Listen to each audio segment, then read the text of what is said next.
Okay, welcome back. So now we're going to take a look at the element of sharing, which I believe is a much better way of sharing a code. Now, obviously, we built the code packages for a reason, and since we built it, obviously the kind of needs and the customer response obviously has changed. Obviously, we can go into that if we ever meet in person because I don't want to bore you with it. But the other way, and I think the much better way of actually saying things is get the invite URL. So rather than, as we showed in the last video, just kind of taking an item and copy and paste and signing, here what you're going to see is I'm going to copy and paste this URL that was given to me.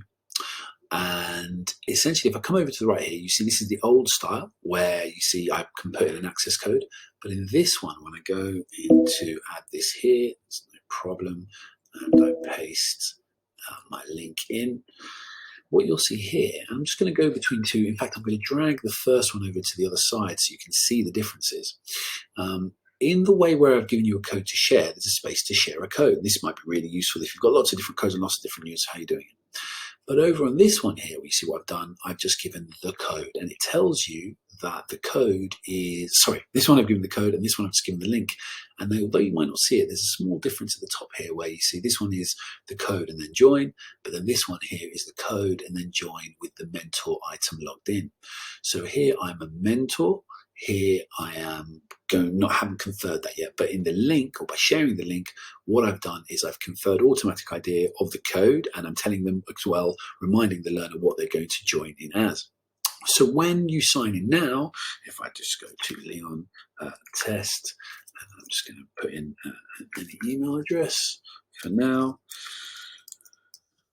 and then when I join this time, you'll see I go in, and the element where I've gone into, I am now inside, and obviously I'm going to have a slightly different login here, but I'm now logged in as a mentor, and this is where, as you can see in the other test videos I did from the video that preceded this, these are the people that I logged in with. So now, again, if I was a head teacher thinking about use, obviously it's up to you, we've got the flexibility in how you want to do it, but if I was a head teacher thinking about how I would actually use this, I think what I would do is I would have a mentor code and a learner code, and I would give everyone access to everything. And then when I'm signed in as a mentor, if you've seen some of the mentor videos, I would just switch off access rather than trying to determine access at the beginning. I would determine access at the end. I would just have one learner link, one mentor link, and go from there, because any mentor link, as you'll see in the mentor section videos as well, you can be a student. So I think that that's the way I'd do about it. But again, some people like to set things up in different ways, but that's the recommendation I would go with. So I hope that gives you a good introduction to the second way, my preferred way of actually allowing access.